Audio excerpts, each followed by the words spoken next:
The morning sun reflected off Lake Windsor like scattered diamonds, creating that perfect shimmer I had dreamed about during 15 years of overtime shifts and careful saving. My dock extended 40 feet into the clear water, custom-built with cedar planks and reinforced to handle the occasional storm that rolled across these waters. This was not just a piece of property. This was my reward. This was my escape. I remember the day I closed on this house 3 years ago. The real estate agent mentioned that the lakefront property came with HOA obligations, but assured me that the fees were reasonable and that the association mostly focused on maintaining property values and organizing seasonal community events. The private dock was fully permitted and grandfathered into my deed, completely separate from HOA jurisdiction. The community itself appeared perfect, 30 lakeside homes arranged in a horseshoe around the water, with manicured lawns and friendly neighbors who waved as they walked their dogs or jogged along the shoreline path. For the first 2 years, everything was peaceful. I restored my dock plank by plank, installed new lighting, and even added a small covered area where I could sit during summer rainstorms and watch the water. My neighbors initially seemed welcoming. The Johnsons to my left brought over homemade bread when I moved in. The retired couple to my right often invited me for evening cocktails on their patio. Even the HOA meetings were civil affairs, mostly discussions about seasonal decorations or community landscaping contracts. Everything changed when Patricia Richardson, known to everyone as Patty, became HOA president 6 months ago. I first met her at the spring community barbecue. She approached me with a wide smile that never quite reached her eyes, her blonde hair pulled back in a tight ponytail, designer sunglasses perched perfectly on her nose. "You must be Scott," she said, extending a manicured hand. "I have been meaning to introduce myself properly. Your property is absolutely gorgeous.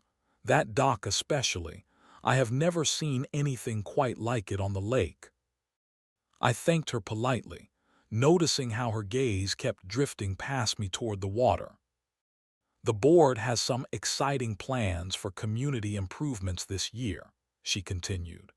"We are planning a major fundraising event to renovate the community center, something really special to put Lake Windsor on the map." I nodded politely, making the appropriate sounds of interest while she described her vision for a lavish summer gala. I noticed how she kept gesturing toward the lake as she spoke, her eyes repeatedly scanning my dock with an appraising look. "We should talk more about the community vision sometime," she said finally, touching my arm lightly before moving on to another group of residents. Later that evening, as the barbecue wound down and people began heading home, I was picking up some trash near the community fire pit when I overheard Patty speaking to another board member. "The Richardson Summer Gala needs a statement venue," she was saying, her voice low but intense. "Something exclusive, waterfront with the right ambience, not the community center lawn like every other boring event." I thought nothing of it at the time, but 3 days later Patty appeared at my front door, clutching a folder of papers and wearing what I would soon recognize as her business smile. All teeth, no warmth. "Scott, do you have a moment to discuss something exciting for our community?" Patty stood on my porch with perfect posture, one hand clutching her leather portfolio, the other smoothing her already immaculate hair. I invited her in, offering coffee which she declined with a practiced smile. "I will get right to it," she said, sitting primly on the edge of my sofa. "The annual Richardson Summer Gala is going to be extraordinary this year. We have secured sponsorships from 3 local businesses and expect over 100 distinguished guests, including the mayor." She opened her portfolio, revealing professional mock-ups of event layouts and decoration schemes. Everything was meticulously planned down to the color of the napkins. "The only thing missing," she continued, her voice rising with practiced enthusiasm, "is the perfect venue. And that is where you come in." I raised an eyebrow, already sensing where this was heading. "Your dock is absolutely perfect." Patty leaned forward, gesturing toward the lake visible through my living room windows. "The structure, the location, the ambience. It would elevate our event from merely nice to truly spectacular. We would like to use it as the centerpiece of our gala." I blinked in surprise. "My private dock for 100 people." "We would handle everything," she continued as if I had not spoken. "Professional setup, insurance, cleanup. It would only be for 6 hours on the last Saturday of July. The community would be so appreciative." I took a deep breath, collecting my thoughts. "I am sorry, Patty. I do not feel comfortable with that many strangers using my private dock. There are liability issues, and frankly, it is my personal space." Her smile faltered for just a moment before returning, now slightly strained around the edges. "But this is for the community," she said, her voice taking on a subtle edge. "Everyone contributes in different ways. The Andersons host the Easter egg hunt. The Millers organize the Christmas light competition. And I participate in all the community events," I replied evenly. "But my dock is private property. It is not built to safely accommodate large groups, and it holds personal significance to me." Patty's expression hardened almost imperceptibly. "Perhaps you do not understand the opportunity here. Your dock would be featured in all our promotional materials. People would see you as a true community leader." "I appreciate the offer, but my answer is still no." Patty shifted strategies, her voice softening. "Is it a matter of compensation? We could arrange a reasonable rental fee from the HOA budget." "It is not about money," I explained. "The dock is my private retreat. I simply do not want large groups of people using it." The temperature in the room seemed to drop as her facade began to crack. Patty stood abruptly, clutching her portfolio tight against her chest. "I must say I am surprised by your attitude," she said coldly. "When we all buy into a community like Lake Windsor, there is an understanding about cooperation and shared resources." "My dock is not a shared resource," I replied, standing as well. "It is deeded to my property specifically."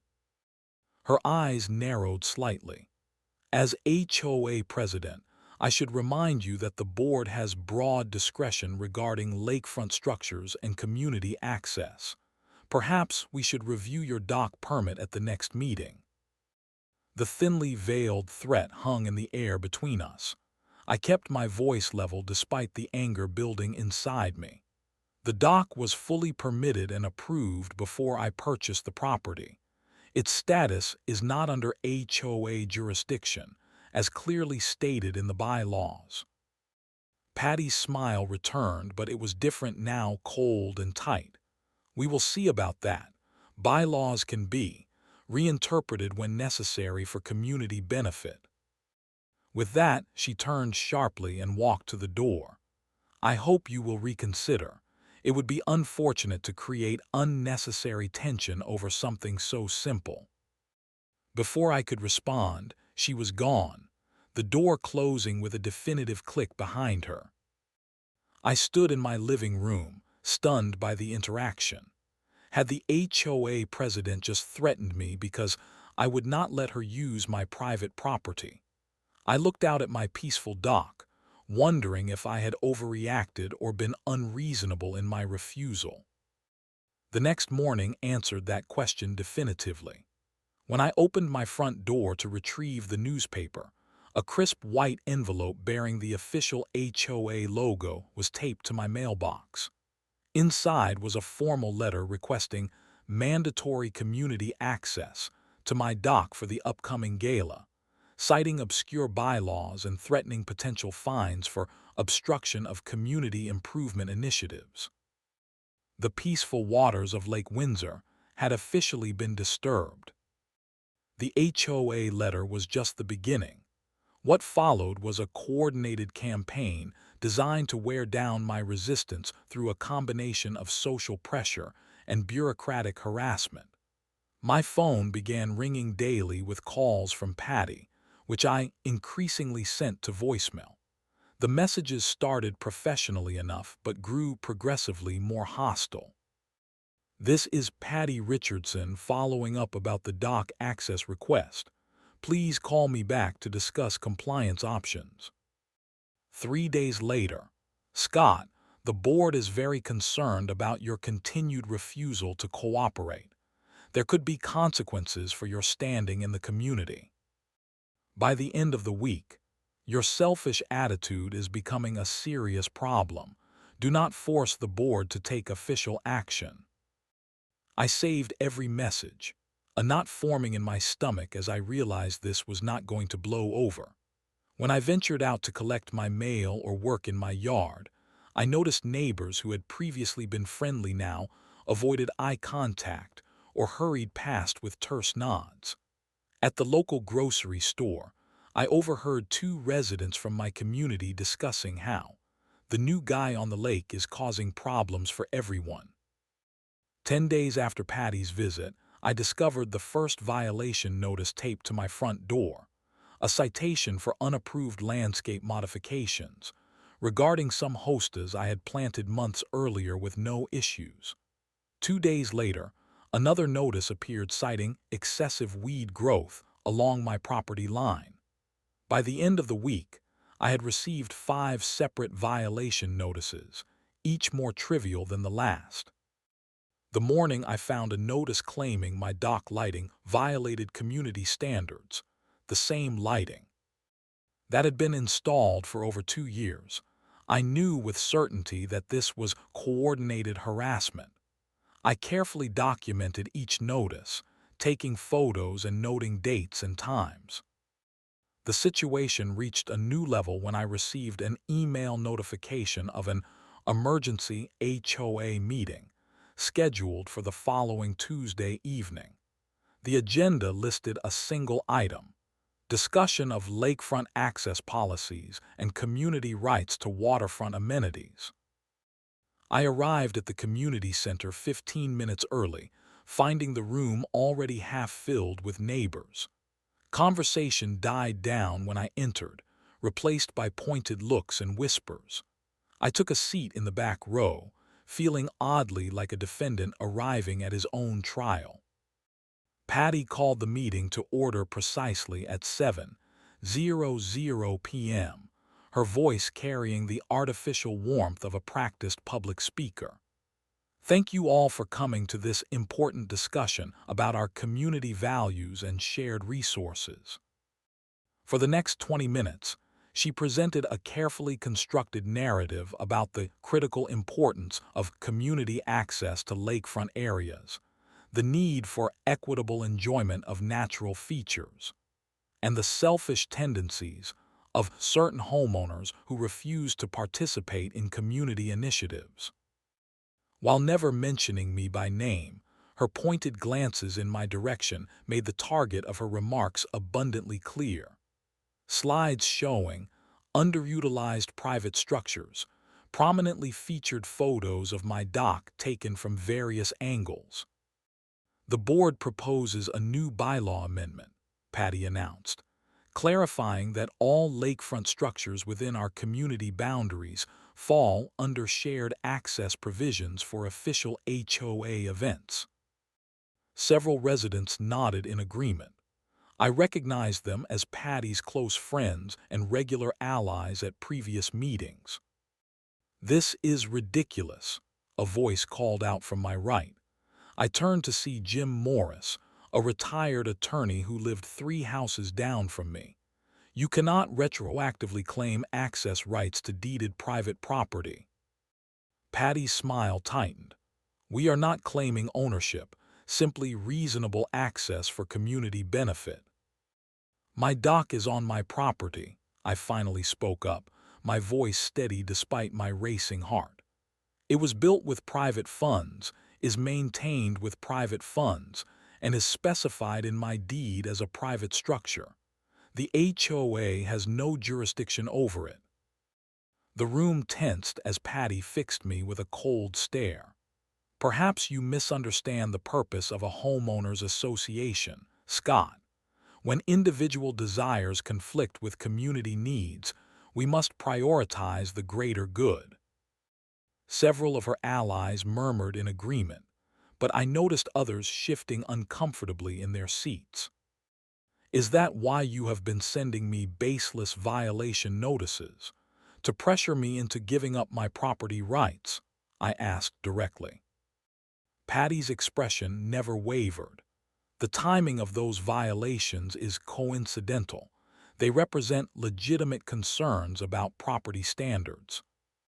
Before I could respond, she quickly moved to end discussion. We will now vote on forming an investigative committee to review the legal status of all lakefront structures and recommend appropriate community access policies. The vote passed 5-2, with only Jim Morris and another board member opposing. Most neighbors abstained, clearly uncomfortable with the conflict but unwilling to oppose Patty openly. As the meeting adjourned, I felt a profound sense of isolation. The community I had thought was welcoming had turned against me, or at least was standing silently by while I was targeted. Walking to my car, I overheard Patty speaking to her inner circle. "The dock situation will be resolved one way or another," she said confidently. "Some people need to learn that in Lake Windsor, we all play by the same rules, my rules." I drove home in silence, parks on my driveway, and looked out at my dock illuminated by moonlight. Something had fundamentally changed. This was no longer just about a party venue. This was about power, control, and one woman's determination to get what she wanted regardless of others' rights. That night, I made two decisions that would change everything. I would not surrender my property rights, and I would find out exactly what Patty Richardson was really up to. The first inspector arrived 3 days after the HOA meeting. He wore khakis and a polo shirt with no identifying logos and carried a clipboard with official-looking papers. From my home office window, I watched him walk directly to my dock, taking measurements and photographs without so much as a glance toward my house to request permission. When I confronted him, he claimed to be conducting an authorized HOA assessment of lakefront structures. He presented a document with the HOA letterhead, but refused to leave a copy or provide identification. 2 days later, a different man appeared, following the same procedure but focusing on photographing the area where my PR property met the shoreline. After the third such visit in a week, I decided enough was enough.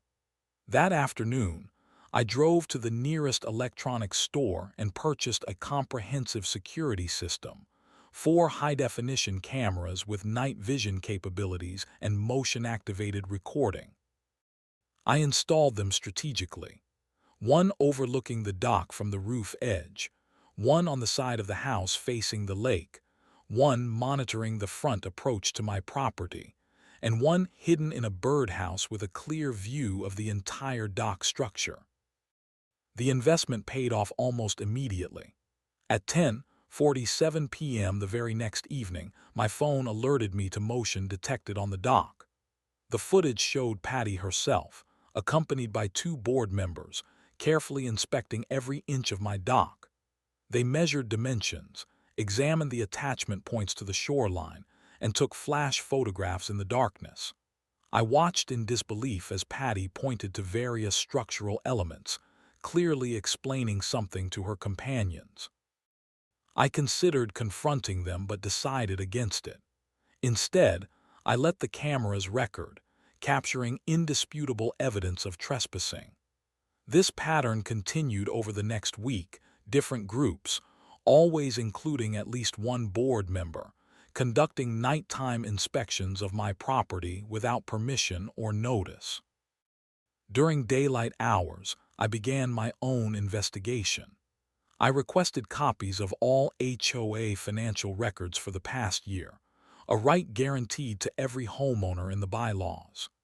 The HOA administrator, clearly uncomfortable, provided the documents after a 3-day delay, explaining that President Richardson usually approves such requests personally. Reviewing the financials revealed several interesting discrepancies. The largest was a community event planning allocation of $15,000, an enormous sum for our small association, with vague description and minimal documentation. Several smaller expenditures for consulting services and venue research appeared in recent months, all approved solely by Patty without full board votes as required. My next step was researching the Richardson Summer Gala itself. A simple internet search revealed promotional materials for the event, described as Lake Windsor's premier social event of the season.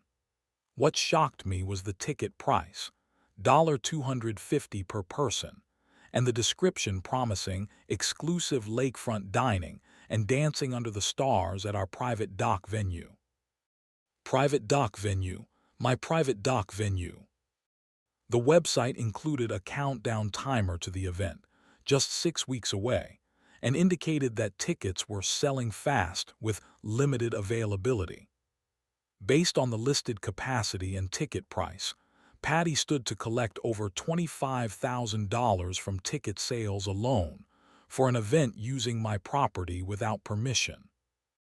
I saved every screenshot, downloaded the promotional materials, and documented the entire website. She was not just planning to use my dock, she was actively selling tickets and collecting money for an event location she had no right to offer.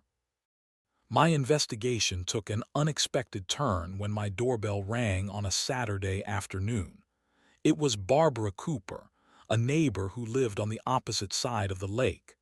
We had spoken only briefly at community events in the past.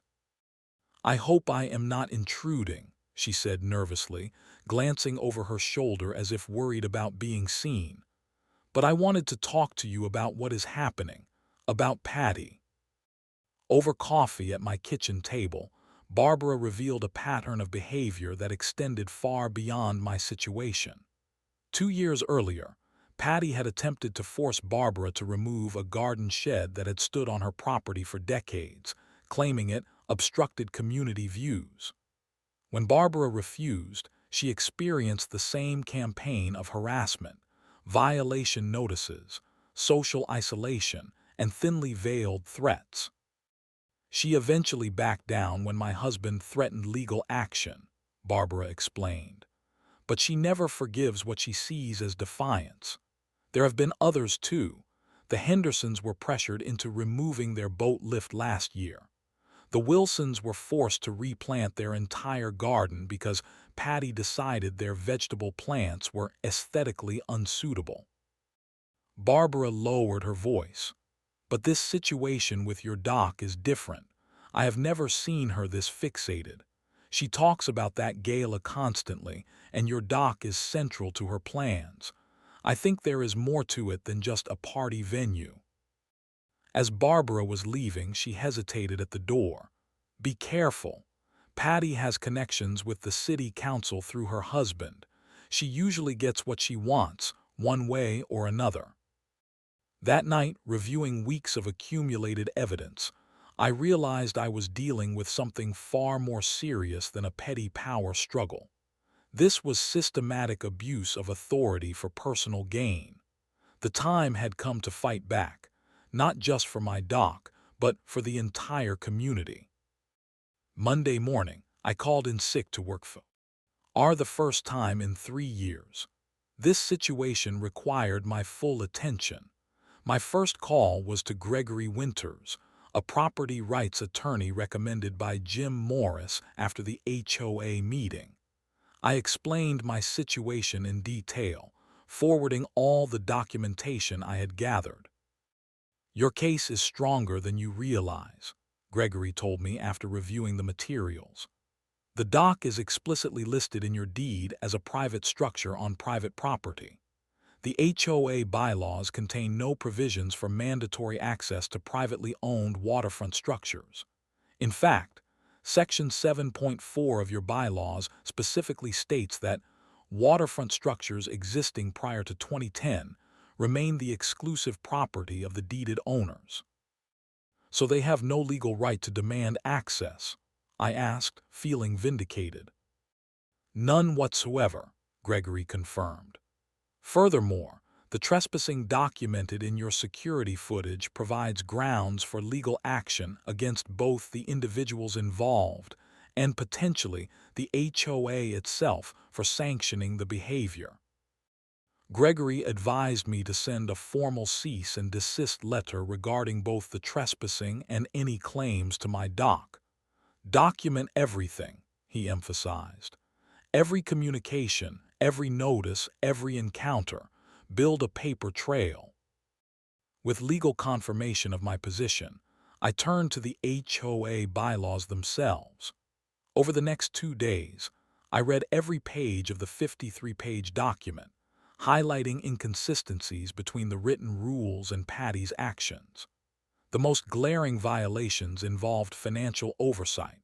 Expenditures over $5,000 required full board approval with documented votes, something missing from many of Patty's recent allocations. I also discovered that calling an emergency meeting required written justification and approval from at least 3 board members. The records I had obtained showed no such documentation for the meeting about lakefront access. The violation notices provided another avenue of attack. HOA rules required photographic evidence and specific citation of the violated bylaw section, neither of which appeared on the notices I had received. Each violation represented an administrative failure that undermined the legitimacy of the board's actions. My investigation into the financial records revealed even more troubling patterns. The community event planning allocation had been partially transferred to a company called Richardson Premier Events, an obvious connection to Patty herself. This represented a clear conflict of interest and potential misappropriation of HOA funds. Armed with this information, I began reaching out to other homeowners who had experienced similar harassment. Barbara Cooper introduced me to 4 other residents with grievances against Patty's administration. We met discreetly at Jim Morris's house to share information and documentation. The Hendersons described how Patty had demanded they remove their boat lift despite having proper permits. The Wilsons explained how their vegetable garden had been deemed visually inconsistent with community standards after they opposed Patty's proposal to increase HOA fees. David Rodriguez detailed how his request to build a small greenhouse had been repeatedly blocked without explanation, until he agreed to support Patty in an unrelated board vote. Each story revealed the same pattern: selective enforcement of rules, personal vendettas, and abuse of authority for leverage. Together, we compiled a comprehensive dossier of incidents, supported by documentation, photographs, emails, and testimony. Jim Morris, with his legal background, helped us organize the information into a coherent narrative of systematic misconduct. "This goes beyond petty power plays," he observed. "This is a clear pattern of using HOA authority for personal benefit and retribution." Our investigation took an unexpected turn when the Wilsons' daughter, who worked for the city permit office, discovered that Patty had inquired about obtaining a temporary commercial event permit for my address, without my knowledge or consent. The application had been submitted in the name of the HOA, but listed Richardson Premier Events as the event coordinator with a substantial service fee attached. This was the missing piece. Patty was not just planning to use my dock, she was using her position as HOA president to create the appearance of legitimate authority while personally profiting from the event through her private company. The conflict of interest was stunning in its brazenness. With our coalition formed and evidence compiled, we developed a three-phase strategy. Phase 1. Send formal legal notices to the HOA board documenting the violations and demanding immediate cessation of harassment. Phase 2. Request a special HOA meeting under Bylaw Section 4.3, which allowed for special sessions when requested by 5 or more homeowners to address governance concerns. Phase 3. Present our findings to the full community and call F. Or removal of board members who had violated their fiduciary responsibilities. I felt a strange calm as we finalized our plans. For weeks, I had been reacting to Patty's aggression, feeling isolated and victimized. Now, with allies and evidence, the power dynamic had shifted. We were no longer individual homeowners being picked off one by one. We were a unified front standing against corruption. As our meeting concluded, Barbara expressed the sentiment we all shared. This stopped being about a dock a long time ago. This is about whether our community will be governed by fair rules or by fear. The next day, certified letters were sent to each board member detailing our concerns and evidence of impropriety. We requested a special meeting to be scheduled within 14 days, as specified in the bylaws. Our counterattack had officially begun. That evening, as I walked along my dock watching the sunset reflect on the water, my security system alerted me to movement at my front door. The camera showed Patty herself, alone this time, placing a document in an envelope marked urgent notice on my door. Her expression was tense, her movements hurried. I watched on my phone as she glanced around furtively before taking something else from her purse, a small camera. She began photographing my house from various angles, including through windows where lights were visible. My phone rang. It was Jim Morris. "Scott, have you seen the latest email from the HOA? Patty has just announced an emergency board action. They are claiming eminent domain on all lakefront structures for critical community events and threatening immediate fines of $500 per day for noncompliance." The battle lines were now clearly drawn. What had begun as a simple refusal had escalated into full-scale community warfare, with my dock as the symbolic battlefield. But unlike before, I was no longer fighting alone. The community center parking lot was filled beyond capacity on the evening of our special meeting. Word had spread quickly through the neighborhood, and it seemed every homeowner in Lake Windsor had come to witness the confrontation. I arrived 30 minutes early with Jim Morris and our core group, setting up a projector and screen for our presentation. Patty and her board allies entered 10 minutes before the scheduled start, their expressions shifting from confidence to concern as they observed the unprecedented turnout. Patty approached the podium immediately, attempting to seize control of the narrative. "I want to thank everyone for coming to this irregular meeting," she began, emphasizing the word irregular with obvious disapproval. "While the board recognizes the right of homeowners to request special sessions, we must emphasize that this meeting has no official decision-making authority." Jim Morris stepped forward. "Actually, according to Bylaw Section 4.3, special meetings called by 5 or more homeowners have the same authority as regular sessions, including voting powers on all matters of community governance." A murmur rippled through the audience. Patty's smile tightened. We have a preset agenda for tonight focusing on the upcoming summer gala and lakefront access requirements. That is not the agenda submitted with our meeting request, I stated clearly, moving to stand beside Jim. This meeting was called specifically to address governance concerns and potential misconduct by board members. For a moment, tension hung in the air as Patty and I locked eyes across the room. Then an elderly resident in the front row spoke up. I want to hear what they have to say. We all received their letter outlining concerns. They have the right to present their case. Others nodded in agreement. Patty reluctantly stepped aside, her practiced smile now completely absent. I took a deep breath and moved to the podium, connecting my laptop to the projector. My name is Scott Jensen. Many of you know me as the homeowner who refused to allow my private dock to be used for the upcoming Richardson Summer Gala. What you may not know is why that simple refusal led to a campaign of harassment, intimidation, and rule violations by our HOA leadership.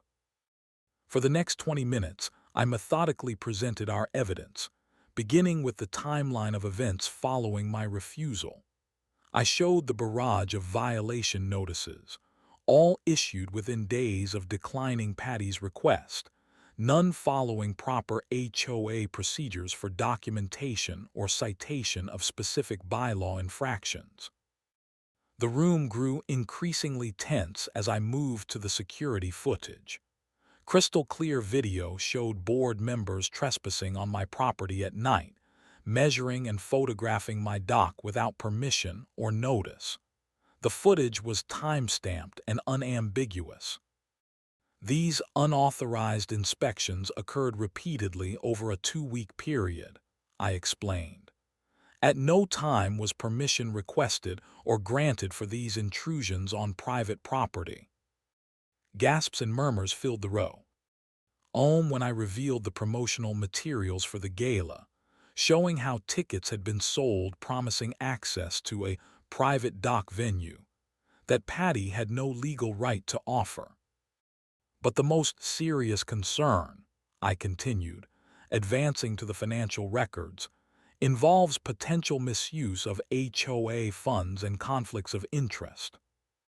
The screen showed financial transfers from HOA accounts to Richardson Premier Events, Patty's private company, for event planning services that had never been properly approved or disclosed to the community. Our bylaws explicitly prohibit board members from personally profiting from HOA functions without full disclosure and recusal from related votes, I explained. These transactions occurred without such disclosures, without proper board approval, and without competitive bidding as required for services over $2,500. As I concluded my presentation, other homeowners from our coalition shared their experiences. The Hendersons described the pressure to remove their boat lift.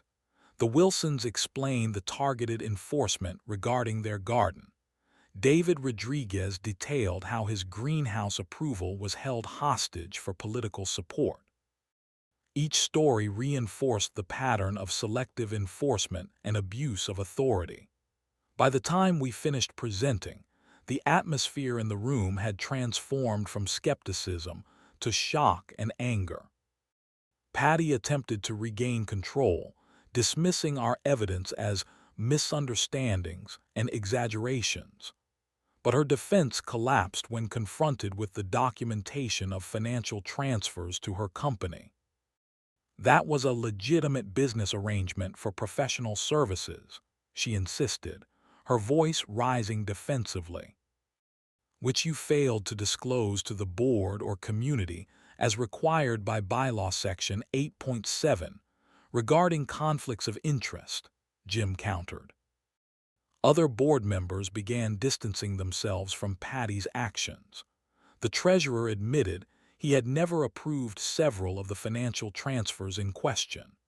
The secretary acknowledged that proper procedures had not been followed for the emergency meeting about lakefront access. The decisive moment came when Barbara Cooper stood up from the audience. "I move that we hold an immediate vote of no confidence in the current board president, as permitted under Bylaw Section 2.4 for cases of alleged misconduct." The motion was quickly seconded by multiple voices. Despite Patty's protests, the community voted overwhelmingly in favor of proceeding with the vote of no confidence. As the paper ballots were distributed, Patty made a final desperate attempt to salvage her position. "This is all about one selfish homeowner refusing to participate in community activities. Are we going to let one person destroy our plans for the most important social event of the year?" Her plea fell on deaf ears. The votes were collected and counted by a committee of 3 homeowners with no connection to either faction. The results were unambiguous: 27 in favor of removing Patty as president, 5 opposed, 3 abstentions. As the results were announced, Patty's composed facade finally shattered completely.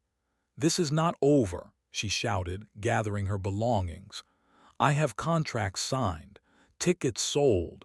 You cannot just cancel everything because of his selfishness."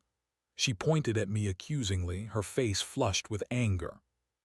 "Actually, we can," Jim replied calmly.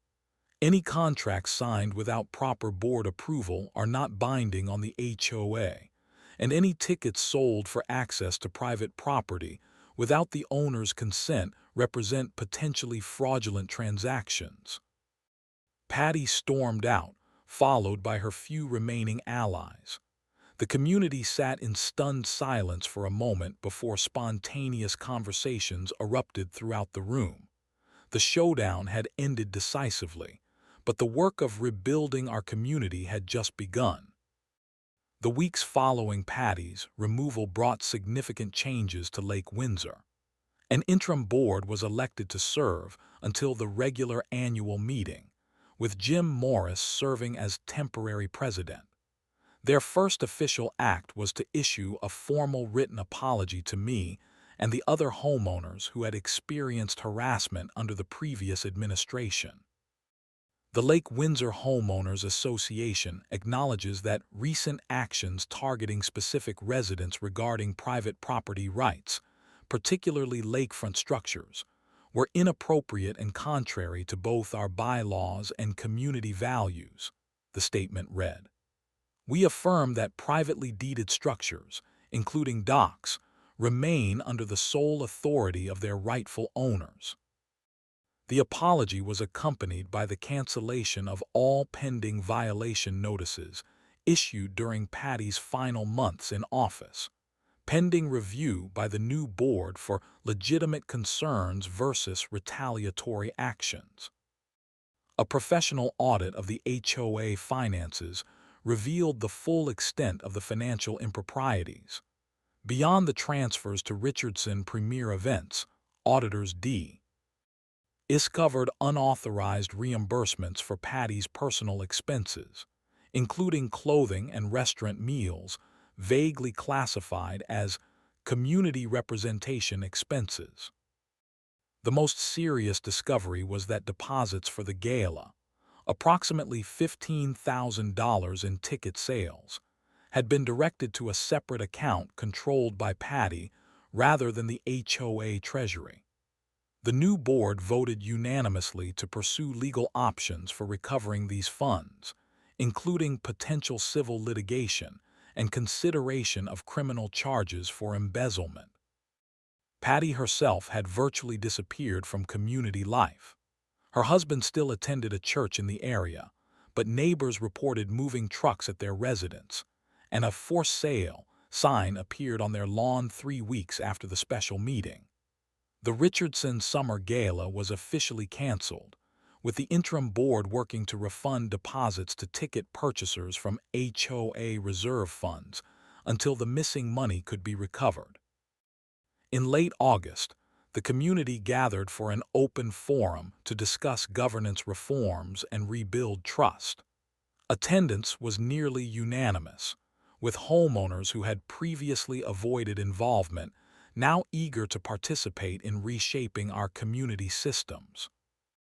The meeting produced concrete changes: term limits for board positions, stricter financial controls requiring multiple approvals for expenditures, and a new ethics committee comprised of non-board members to review complaints about selective enforcement or conflicts of interest. Throughout this period of healing and reform, my dock remained a quiet symbol of the boundary between private rights and community authority. As summer turned to early fall, I decided it was time to transform that symbol from one of division to one of unity.